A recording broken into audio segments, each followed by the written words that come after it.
when bull riders fly like this. Or this. You know it's gonna be a bad wreck. These are 10 times when bull riders were sent flying. At number 10, Jack Daniel's After Party sent Marco Iguchi flying. The bull bucked so hard, Iguchi crashed straight into a bullfighter.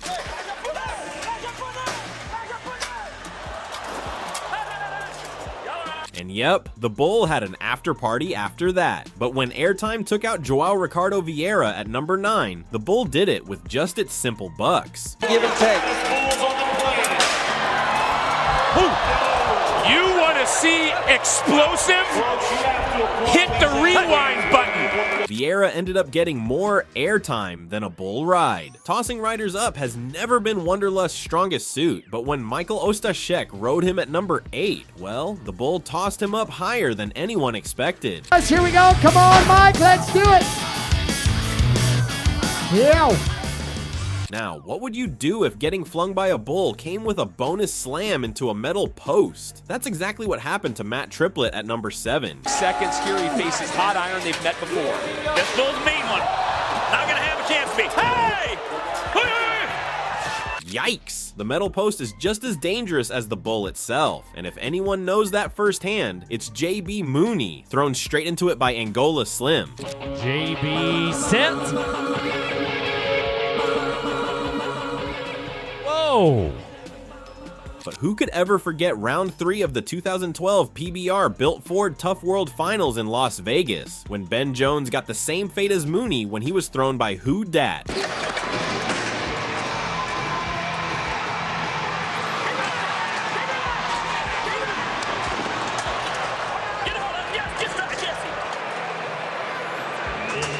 Jesse Byrne in the purple became a human shield. Now, if you ask Jesse Petrie, he'd definitely say his worst was at number 6, when Magic Moves made him slam his head into the bull, not once, but twice, before tossing him off. Points.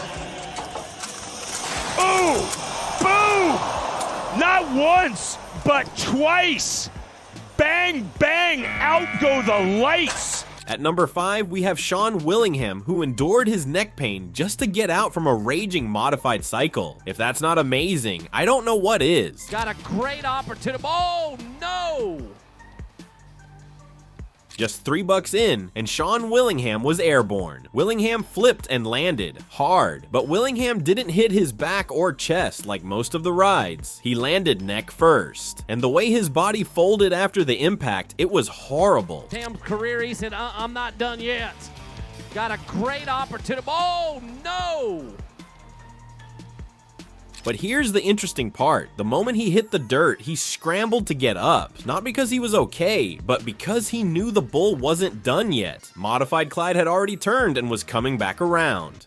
I'm telling you, when I fell, it really hurt, but I knew I had to get up fast because I felt that the bull would come back to me again. And I was right, the bull really did come back, and my decision to get up quick was also correct. I had to neglect the pain I felt in my neck and, you know, just save my life from further harm. Doctors checked him out later and confirmed neck strain. It was a harsh reality, but that time walking away was the only thing that mattered. While that was awful, number 4 was a different kind of flight, because after being flung, this rider had to rest from bull riding for a long time. Cajun Ranch, blast from Circle T Ranch. At the 2010 Winston-Salem Invitational, Stormy Wing drew Cajun Blast. Not exactly the bull you'd want if you're looking for a smooth ride. Big, heavy, and nasty in all the wrong ways. The first couple bucks were wild but manageable. Wing was moving with them, holding strong. But then Cajun Blast threw one more, a higher, sharper buck, and Wing's balance tipped. Just before he could recover, his head collided straight into the bull's skull. The bull talent we're seeing right here, Cajun Ranch, blast from Circle T Ranch. Oh boy, guys. Wing's body flew and slammed onto the dirt hard, completely out cold. No movement. He just laid there while the bullfighters rushed in.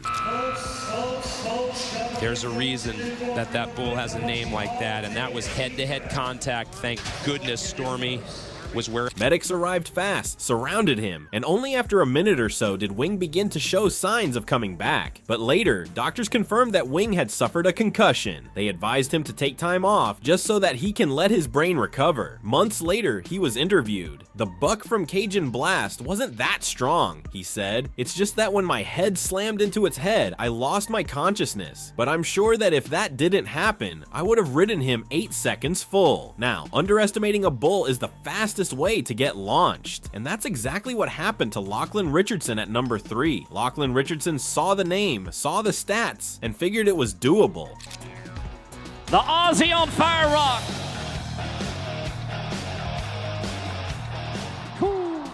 Wow. Boy, look out, he is stunned again. Fire Rock didn't have a reputation for being a monster. Not the kind of bull that sends riders to the ER, but it's only in bull riding that numbers lie. 3 strong bucks, then Richardson was in the air, legs flailing. The fall was bad, but what came after was worse. Who is this? This is going to be Rubens Barbosa. Okay, my pep talk isn't going to do any good because it's Rubens Barbosa and he doesn't have any idea what I'm talking about. Still flat on the ground, Richardson didn't even have a second to breathe before Fire Rock bulldozed him, head down, full weight, straight into Richardson's back and shoulder. You could see the grimace.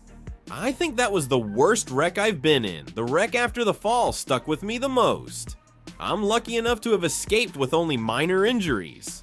He wasn't exaggerating. He really did walk off like it was nothing. There was no limping or even stumbling, just a quiet sign that somehow he avoided serious injury. But this was obviously a lesson for him that just because a bull doesn't make headlines doesn't mean it won't ruin your ride or your back. In this case, Fire Rock gave Richardson some airtime, then made sure he'd remember it with a rough follow-up on the ground. Richardson walked out on his own, but you could tell that walk hurt. Next is Cody Lostro, who was no stranger to danger, but at number 2, it reminded him that no amount of experience makes you immune.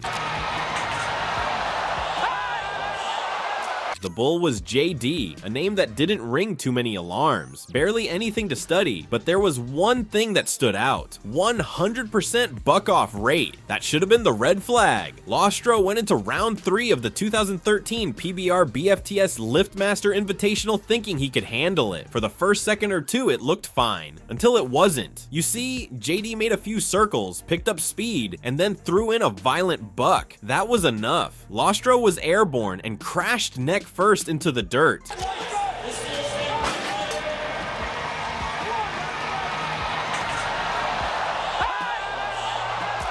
He tried to brace, but there was no time. The fall rattled him. JD turned and charged. Horns first. The bull jabbed at Lostro, and for a moment it looked like the wreck was about to go from bad to brutal. Lostro had to scramble. He got up and sprinted like his life depended on it. The greatest shock for me was the attack afterwards. I'm used to getting bucked off, but when the bull came at me after, I knew I got lucky. It wasn't as heavy as the other wrecks I've had, but it could have been. That one could have ended a lot worse. Lostro's close call with JD proved that even lesser known bulls with limited stats can still hit like freight trains. And for number 1, Walkoff sent Cody Nance flying with some injuries. Nance didn't even make it past the first round, and the bull made sure of that. Boy. The wreck wasn't about being tossed from a great height or tangled up in a hang-up. It was simpler than that. A violent, direct hit. Walkoff used its head like a hammer. One slam was enough. Nance's helmet couldn't do much against that kind of impact. He lost balance instantly, and before he could even think about recovering, he was already airborne. This wasn't the usual kind of airtime. Walkoff didn't send him flying far. Instead, it threw him low and hard, straight into the signage by the arena wall. It wasn't graceful. It wasn't clean. Here we go. Boy,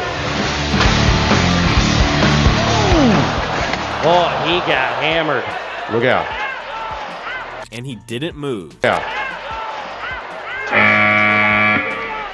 He also didn't bother checking if the bull was coming back. That wreck left him frozen, sprawled out awkwardly. In an interview, Cody Nance revealed how disappointed he was with his performance, openly admitting that it wasn't up to his standards. He explained that the ride didn't go the way he planned, and that falling short of the next round was frustrating, especially after all the preparation he put in. Of course, it's disappointing that I wasn't able to proceed to the next round. However, Nance emphasized that every wreck, every missed chance is still a learning experience experience for him. I mean, every wreck and every failed attempt is a learning experience for me. I'll come back stronger and ride smarter. I may have done bad with this one, but next time won't be like this. I know what I need to fix, and I'm not letting it slip again.